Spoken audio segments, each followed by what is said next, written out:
ওহমানি বাগান এরা দুজন আমি বায়াত করছি কইনা আলহামদুলিল্লাহ। আমি আমার পীর বিবি ওনার আলেম এবং পীর কইনা আলহামদুলিল্লাহ। আলহামদুলিল্লাহ। আমার ভাইরা মা বোনেরা আমার এরপর আমরা মাইতিয়া কোথাও কোনোদিন একটা লোকের উচিত করি না। কেন? দরকার নাই। নাম যশ এটার নাম কিনা ইসলাম না, ইসলাম হলো উপর কইনা আলহামদুলিল্লাহ। আমার রাসূল বছরের বছর যুগের যুগ কালিমার দাওয়াত দিয়েছে 13টি বছর পর্যন্ত গোপনে কইনা সুবহানাল্লাহ। আল্লাহর রাসূল বলেন উমর তুমি কি করো? ইয়া রাসূলুল্লাহ উমর ইসলাম কবুল করেছে আর ইসলাম গোপনে চলবে না, আমি প্রকাশ্য ইসলাম চালাইতে চাই কইনা সুবহানাল্লাহ। সুবহানাল্লাহ। আল্লাহর রাসূল বলে উমর রে উমর ও উমর তুমি থেমে যাও, আমি চিনি তোমার আব্বার নাম খাত্তাব, উমর ইবনে খাত্তাব। তোমার আব্বা গরম তুমি অগরম, ইসলামের মধ্যে যখন আসছো তুমি গরম হয়ে রইছো, আগেও তুমি গরম ছিলা।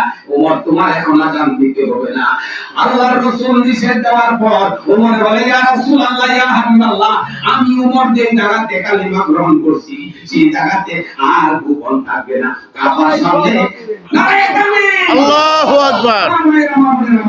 হযরত ওমর বলে কাবা শরীফের সামনে দাঁড়িয়ে আমি ওমর আযান দিব, আমি আযান দিব আল্লাহু আকবার আল্লাহু আকবার। এমন মা কোন সন্তান যদি থাকো আমার সামনে আসো, আমি প্রকাশ্য দরবারে আমার নবীর বাণীগুলি কাবার সামনে শোনায়া দিব সুবহানাল্লাহ সুবহানাল্লাহ। আমি পাপী গুনাহগার, আমার নবীর মিলাদ করি, আমার বাপের মিলাদ করি না না দাদার মিলাদ করি না। আমি আমার বাড়ি বড় বাড়ি, আমাদের বাড়ি মহা বাড়ি, এই বাড়ি এই বাড়ি সেই বাড়ি, এই বাড়ির বংশের পূজা করি না না না। আল্লাহর ওলিদের দরবারে গিয়ে আমরা একটু দোয়া করি, মিলাদ করি, নফল নামাজ করি, কুরআন তেলাওয়াত করি, কই মৌলবি তো মাজার পূজারি। বলুন না নাউজুবিল্লাহ। নাউজুবিল্লাহ। আল্লাহর ওলিদের দরবারে দাঁড়াও নিষেধ।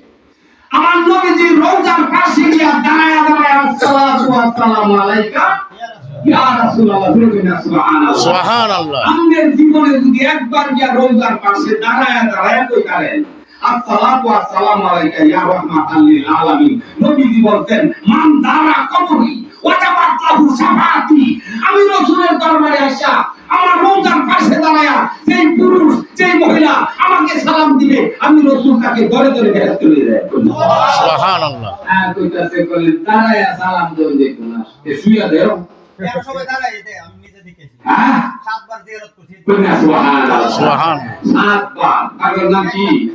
রিজভি মুহাম্মদ হাসান রিজভি হাসান রেজভি, আকবর আলী রেজভি। আল্লাহ কইনা আলহামদুলিল্লাহ।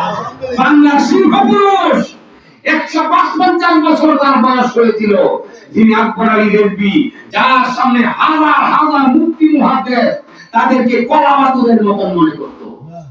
এমন ধরনের সিংহ পুরুষ ছিল। আল্লাহ পাক ওনার রূহানি তাওয়াজ্জুহ আমাদেরকে কবুল করুন, বলেন আমিন। আল্লাহ